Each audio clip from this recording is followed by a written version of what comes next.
Саламатсыздарбы, урматтуу кыргызстандыктар. Бүгүн биз Жети Огуз районунун Кызыл Суу айылынын көл тарабында жайгашкан 3 Кара көл деп аталган 3 көлдүн жанында турабыз. Бул азыр силердин артыңарда турган бул биринчи Кара көл. Эмне үчүн Кара көл деп аталып калган, биз ошол жөнүндө айтып берели деп келдик атайын. Себеби мындай. Биз кичинекей кезибизде абдан кызыкчу элек мүнөзү болсо эле карылардан сурап, бул эмне үчүн мындай деп анан ушу көл жөнүндө да сурап калчубуз карыялардан. Эмне үчүн Кара көл деп аталат? Кара эмес го? Жашыл эле болуп турбайбы? Анан көп жолу айтышсыз, балдарым, бул деген кайгылуу окуя деп. Эмне үчүн десек, Үркүндүн учурунда 16-жылы Падыша Николай жиберген кара тилдик отрядтар окунем деп кыргыздарды айыл менен айдап келип ушу көлдөргө чөктүргөн дейт. Жаш балдарды, келин, кыздарды, абышка кемпирлер баарын айдап көлгө чөктүрүп, абдан көп айылдардын сөөгү ушун көлдөрдө жатат деп айтышчу. Анан бирөөнөн сурачубуз, ал айтат ошондо. Анан кемпирлерден да сурачубуз, агайсыздардан, чын элеби депчи. Ооба деп, ушу көлдөрдө абдан көп кыргыздардын сөөктөрү жатат. Ошон үчүн Кара көл деп аталат бул деп. Анан азыр деген эл эчтеке кызыкпай келатат. Өзүңөр байкайсыз, тарых менен да иши жок, өзүнүн илгерки өткөн ата бабалар менен да иши жок.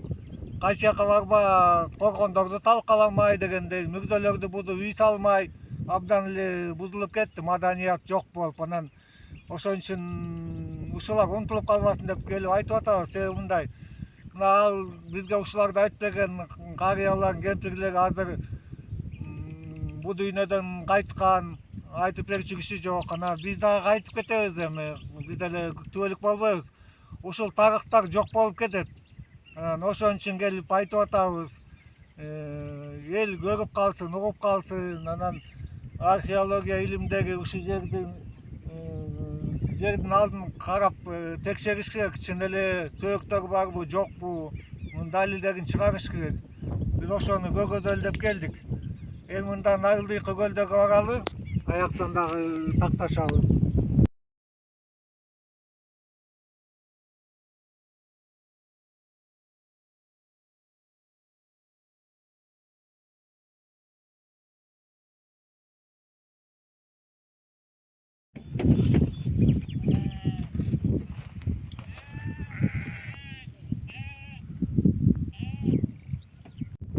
Биздин артыбызда экинчи Кара көл турат. Мына өзүңөр көрүп атасыңар. Биринчи Кара көлгө караганда чоң бир топ. Бирок мына ушул жерге дагы айтышкан карыялар абдан көп айылдарды, элдерди, кыргыздарды айдап келип, баягы падышанын кара тилдик отряддары чөктүргөн деп. Мына көрүп алгыла. Унутпай жаттап калгыла. Балким эгерде бул окуя чындык болсо, бул жерлерди таза кармап, бул деген бейит болуп калат да биз үчүнчү. Ата бабаларды унутпай эстеп жүрүшүбүз керек. Бияка ушундай окуялар болгон деп Үркүн менен байланыштуу белгилерди коюш керек. Бул тарых. Тарыхты унутпай ушундай камкордук көрүп жүрүшүбүз керек.